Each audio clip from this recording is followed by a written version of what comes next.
try කරලා බලමු. ලලලලා.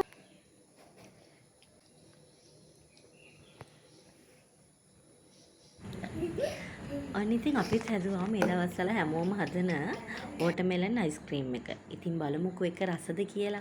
මෙන්න මේ විදිහට අපි ඉස්සරහම වෝටර්මෙලන් ගෙඩියක් අරගෙන දවසක් ඩීප් ෆ්‍රීසර් එකේ දාලා තියාගත්තා. ඉතින් හැමෝම කරනා වගේ කුමුඩු ගෙඩිය මැද්දෙන් අපි මෙන්න මේ විදිහට වලක් හදාගත්තා.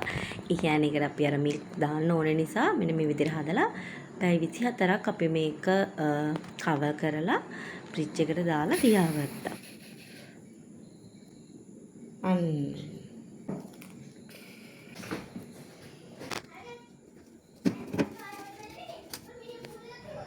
ඉතින් මේ තියෙන්නේ පැය 24ක් පැය 24කට වඩා ඇත්තරම මේක තිබ්බා. මේක මේ වෙද්දි අල්ලන්නවත් බෑ. කියන්නේ සීතලට පිච්චෙන තරම් හොඳටම ගල් වෙලා තමයි තිබ්බේ.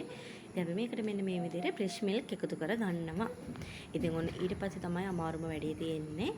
මේක අපි ටික ටික ස්පූන් එකකින් අයිස්ක්‍රීම් හදන කම්ම ටික ටික සූරන්න ඕනේ. චුට්ටක් අමාරුයි. ඉතින් අද කයිලි තමයි මේ වීඩියෝ කරන වැඩේ කරන්නේ. ඉතින් චුට්ට හෙට මෙහෙට යනවා.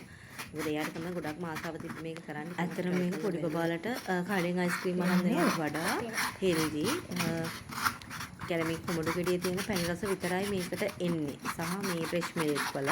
ඉතින් මම දැක්ක මේක ගොඩක් TikTok වීඩියෝස් වල එක එක ෆෘට්ස් වර්ග වලට try කරලා තියෙනවා. පයිනැපල්, මැංගෝ, ආයි පීච් වගේ ඒවට. ඉතින් ඇත්තටම මේක හරිම රසයි අයිස්ක්‍රීම් වගේම තියෙනවා. ඔයාලා try කරලා බලන්න. මමත් හිතුවේ නැහැ මේක මෙච්චර රසට තියෙයි කියලා. ඇත්තටම අන්තිම වෙනකන් ඔයාලා බලන්න. මේක අපි කඩෙන් ගන්න අයිස්ක්‍රීම් එකක් වගේම ලස්සනට තියෙනවා. සහ පොඩි බාලට මේක හෙල්දි. අපිට ඕන වෙලාවට විතරක් පොඩි ප්‍රමාණයක් හදලා දෙන්න පුළුවන්. එතකොට එයාලා කන ප්‍රමාණෙත් ඉතින් සීමා කරන්න පුළුවන් අපිට. සහ ගොඩක් දවසක් අපිට මේක තියාගන්නත් පුළුවන්. ඉතින් මේ තියෙන්නේ අපි හදාගත්ත අයිස්ක්‍රීම් එක බලන්න හරිම ලස්සනයි. ඒ වගේම තමයි හරිම රසයි. ගොඩක් ස්වීට් නෑ. ඔයාලට මේකට මොන හරි චොකලට් එහෙම නැත්නම් බී හනි වගේ දෙයක් දාලත් කන්න පුළුවන්. ඉතින් අපි මෙන්න මේ විදිහට තමයි try කරලා බැලුවේ. මේක try කරලා බලමු.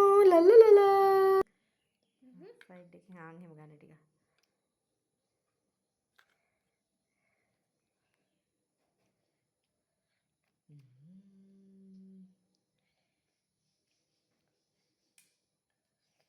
යමිද?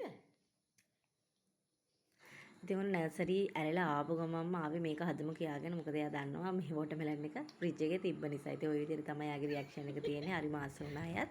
ඉතින් ඔයාලගේ වලල චුටි බබාලා ඉන්නවනම් මේක try කරලා බලන්න. චුටි බබාලට විතර නෙමෙයි අපිටත් කන්න ආස හිතෙනවා. හරිම රසයි. එහෙනම් ඔයාලා හදලා තියෙනවනම් මේක මීට කලින් කොහොමද ඔයාලා හදපු එක කියලා කමෙන්ට් එකක් දාගෙන යන්න. එහෙනම් ආයෙත් වීඩියෝ එකකින් අපි හම්බෙමු. බයි. ස්ට්‍රොබෙරි එකත් ගන්න.